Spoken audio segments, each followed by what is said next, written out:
જેમ જેમ ગરમીનો પારો વધતો જાય ને એમ આપણને થાય કે ચલો કંઈક ઠંડુ ઠંડુ ખાઈએ. પણ આઈસ્ક્રીમ આપણે જે માર્કેટમાંથી લાવીએ છીએ ને એ તો આઈસ્ક્રીમ નહીં, ફ્રોઝન ડેઝર્ટ હોય છે. એટલે કે એની અંદર દૂધ કે ક્રીમ એવો કોઈ ઉપયોગ કરવામાં નથી આવતો. એને મોસ્ટલી તો આર્ટિફિશિયલ ક્રીમથી તૈયાર કરવામાં આવે છે.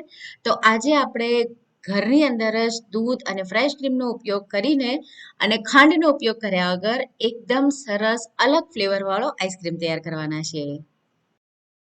હું છું હેતલ, કિચન ક્રાફ્ટમાં તમારા બધાનું હાર્દિક સ્વાગત છે. તો ચલો આજની મજેદાર રેસીપી બનાવવાનું શરૂ કરીએ.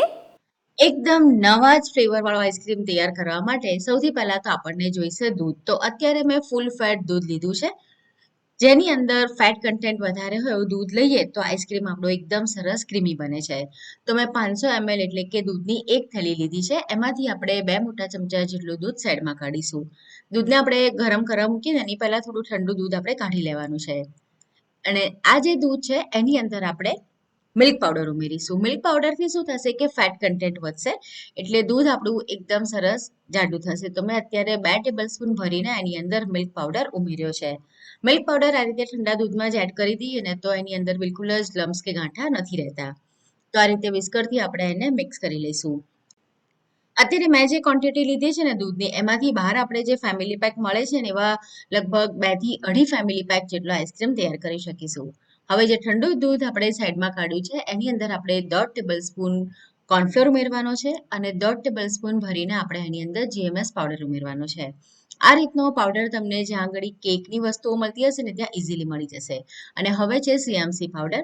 તો એ આપણે 1/8 ટીસ્પૂન એટલે કે એકદમ ચપટીક જેટલો નાખવાનો છે. આંગળી અને અંગૂઠાની વચ્ચે જેટલો પાવડર આવે ને બસ એટલો.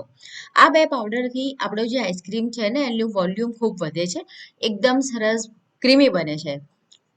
તમારે આ પાવડરનો ઉપયોગ ના કરવો હોય તો આઈસ્ક્રીમ કેવી રીતે તૈયાર થાય એની રેસીપી પણ મેં તમારી સાથે શેર કરી છે. હવે જે દૂધ છે એને આપણે ગરમ કરવા મૂકીશું. ગેસની ફ્લેમને આપણે મીડિયમ ટુ હાઈની વચ્ચે રાખવાની છે. દૂધને આપણે બહુ વધારે ઉકાળીને જેટલું હોય એનાથી અડધું કે 1/3 એવું કરવાની બિલકુલ જરૂર નથી. દૂધ આપણે ફક્ત ગરમ કરવાનું છે. આ રીતે ગરમ થઈ જાય ને પછી એની અંદર આપણે મીઠાશ માટે આજે ગોળનો પાવડર ઉમેરીશું. તો અત્યારે હું 5 ટેબલ સ્પૂન ભરીને જેગરી પાવડર એટલે કે ગોળનો પાવડર એડ કરું છું. તમારે જો હજુ વધારે મીઠાશ જોઈતી હોય તો તમે 6 ટેબલ સ્પૂન પણ લઈ શકો. પણ આગળ આપણે એની અંદર એક બીજી વસ્તુ એડ કરવાના છે જે ઓલરેડી સ્વીટ છે એટલે મેં અત્યારે 5 ટેબલ સ્પૂન નાખ્યું છે. અને જેગરી પાવડર તમને કોઈ પણ પ્રોવિઝન સ્ટોરમાં અથવા તો ઓનલાઈન આજકાલ ઇઝીલી મળી જાય છે. અને એકદમ સરસ એનો કલર પણ આવી જાય છે.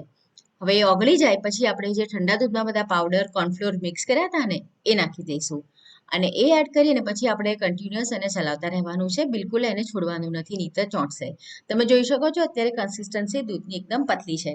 પણ થોડી જ વારમાં ઉકાળશો ને લગભગ 3 થી 4 મિનિટમાં એટલે કન્સિસ્ટન્સી એકદમ આ રીતની જાડી થઈ જશે. તમે ચમચાની પાછળ જોશો ને તો પણ તમને આઈડિયા આવી જશે કે દૂધ આપણું કેટલું જાડું થયું છે. જો આ રીતનું કોટિંગ આવી જશે. તો બસ આટલું જાડું આપણે એને કરવાનું છે. તો ટોટલ આ દૂધ ગરમ કરવા મૂકો ત્યાંથી લઈને આ કન્સિસ્ટન્સી આવતા સુધી બસ ફક્ત 8 થી 9 મિનિટ જેટલો જ સમય જાય છે.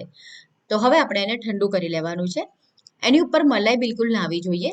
તો એને આપણે આ રીતે હલાવતા રહી ઠંડુ કરીશું ને ઠંડુ થઈ જાય પછી મેં અત્યારે એલ્યુમિનિયમનો આ રીતનો ડબ્બો લીધો છે આઈસ્ક્રીમ જમાવાનો. તમે કોઈ પણ પ્લાસ્ટિકનો કન્ટેનર પણ લઈ શકો છો. અને એની ઉપર આપણે એક પ્લાસ્ટિકની થેલી ઢાંકી દઈશું જેથી એની અંદર ઉપર આઈસ ક્રિસ્ટલ ન જામે. અને એકદમ ઠંડુ થાય રૂમ ટેમ્પરેચર ઉપર આવે પછી જ ફ્રીઝમાં એને મૂકવાનું. જો થોડું પણ ગરમ હોય એને મૂકશો ને તો વરાળના લીધે પણ આઈસ ક્રિસ્ટલ બનશે. તો ફ્રીઝમાં આપણે એને 7 થી 8 કલાક રહેવા દઈશું. 7 થી 8 કલાકમાં એકદમ સરસ રીતે જામી જશે. હવે આ રીતે જામી જાય પછી શું કરીશું, ફ્રીઝમાંથી થોડી વાર માટે એને બહાર કાઢીને રાખીશું લગભગ 4-5 મિનિટ. એટલે થોડું એ નરમ થશે. પછી આપણે એને નાના નાના પીસમાં આ રીતે તોડી લેવાનું છે. અને પછી આપણે આગળની પ્રોસેસ કરીશું. તો જો તમે ફ્રીઝમાંથી કાઢીને તરત ઉપયોગમાં લેવા જશો ને તો નહીં જાય, કારણ કે એકદમ જ એ સખત થઈ જાય છે. તો આ રીતે એને થોડું આપણે નરમ કરી લેવાનું અને આ રીતના એના પીસ તૈયાર કરી લેવાના. અને પછી હવે આપણે એક મોટું બાઉલ લઈશું અથવા તમે મોટી તપેલી પણ લઈ શકો. અને એની અંદર આપણે આ જે પીસ છે બધા એ એડ કરી દઈશું. બહાર આપણે જે આઈસ્ક્રીમ ખાઈએ ને એ ફ્રોઝન ડેઝર્ટ, એની અંદર દૂધ ક્રીમ એવું વધારે પ્રમાણમાં નથી હોતું. મોસ્ટલી એની અંદર જે સોયાબીનનું આવે છે ને વ્હીપિંગ ક્રીમ એનો ઉપયોગ કરવામાં આવતો હોય છે. ફ્રેશ ક્રીમ વાળો આઈસ્ક્રીમ હોય તે વધારે ટકતો નથી, એટલા માટે બહાર જે આઈસ્ક્રીમ હોય એની અંદર ફ્રેશ ક્રીમ નથી હોતું. પણ ઘરે આપણે આ રીતે આઈસ્ક્રીમ બનાવીએ ને તો ટેસ્ટ ખૂબ જ સરસ આવે છે, એકદમ સરસ ક્રીમી બને છે. તો એની અંદર અત્યારે મેં 300 ml ફ્રેશ ક્રીમ એડ કર્યું છે. ડેરીવાળાના ત્યાં તમને આ ફ્રેશ ક્રીમ મળી જશે, અને ના મળે તો અમૂલનું જે ફ્રેશ ક્રીમ આવે છે તમે એ પણ લઈ શકો. તો 300 ml લેવાનું. હવે આપણો જે આઈસ્ક્રીમનો બેઝ હતો એ અને આ ક્રીમ એ બંનેને આપણે આ રીતનું જે બીટર આવે છે ને ઇલેક્ટ્રોનિક, એનાથી બીટ કરવાનું છે. તમારી પાસે જો ના હોય તો તમે મિક્સર જારમાં પણ કરી શકો છો. મિક્સરને કન્ટિન્યુઅસ નહીં ચલાવવાનું, ચાલુ બંધ કરતા જઈને તમારે કરવાનું. પણ આ રીતનું ઇલેક્ટ્રોનિક બીટર હોય તો એકદમ સરસ તમને કામ ઇઝી થઈ જાય છે. અને આજકાલ તો આ બીટર પણ ઓનલાઈન તમને એકદમ ઇઝીલી અને ઘણી બધી સારી ઓફરમાં મળી જતા હોય છે. તો જો ના હોય તો એક ચોક્કસથી લેવું જોઈએ, કારણ કે ઘણા બધા કામમાં આવે છે આપણા રસોડાના. હવે આપણે અહીંયા આગળ ફ્લેવર માટે થોડા વાનિલા એસેન્સના ડ્રોપ એડ કરીશું, 5 થી 6, અને એની અંદર ઉમેરીશું ખજૂર. તો જે સોફ્ટ ખજૂર આવે છે ને એ મેં લીધી છે, અને એને મેં નાના નાના પીસમાં કટ કરી લીધી છે. તો ગોળ અને ખજૂરનો આઈસ્ક્રીમ એટલો સરસ લાગે છે ને, તમે કદાચ જે સ્પેશિયલ આઈસ્ક્રીમ પાર્લર હોય ને, જ્યાં અલગ અલગ ફ્લેવરના એ લોકો પોતે બનાવતા હોય, ત્યાં જ આવો આઈસ્ક્રીમ ખાધો હશે. તો આ આઈસ્ક્રીમ ખાવામાં ખૂબ સરસ લાગે છે, અને ગોળનો ઉપયોગ કરીને બનાવ્યો છે ને, તેમ છતાં તમને ખાતી વખતે તો બિલકુલ ખબર નહીં પડે કે આની અંદર ગોળ છે. એટલી સરસ એની ફ્લેવર આવે છે, અને કલર પણ ગોળના કારણે ખૂબ સરસ આવે છે. લગભગ 5 થી 6 મિનિટ તમે બીટરથી આ રીતે એને બીટ કરશો તો એનું જે વોલ્યુમ છે ને ઓલમોસ્ટ ડબલ કરતાં પણ વધારે થઈ જશે. હવે આ રીતે તૈયાર થઈ જાય પછી એની અંદર આપણે બીજું કશું જ એડ નથી કરવાનું.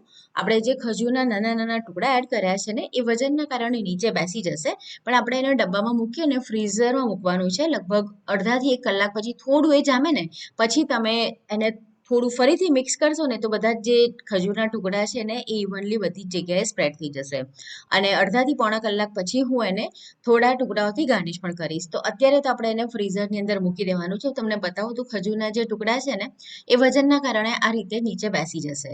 હવે આમાં અત્યારે મેં ખજૂર એડ કરી છે. તમે ખજૂર સાથે અંજીર પણ એડ કરી શકો, પણ અંજીર એડ કરવા હોય તો તમારે એને ગરમ પાણીમાં 2 કલાક પલાળીને રાખવાના અને પછી એડ કરવાના, કારણ કે અંજીર ઘણા હાર્ડ હોય છે, તો એને પહેલાં નરમ કરવા જરૂરી છે.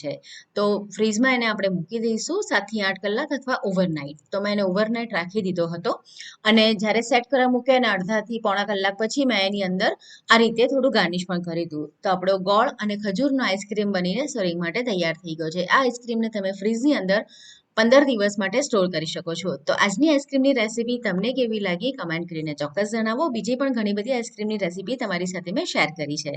અને આવી નવી નવી રેસીપી જોવા જો કિચન ક્રાફ્ટ ચેનલ સબસ્ક્રાઇબ ના કરી હોય તો જરૂરથી સબસ્ક્રાઇબ કરો, અને આ વિડીયોને લાઇક કરી તમારા ફ્રેન્ડ્સ અને ફેમિલીની સાથે એને ચોક્કસથી શેર કરો. તો ફરીથી મળીએ નવી મજેદાર રેસીપીની સાથે.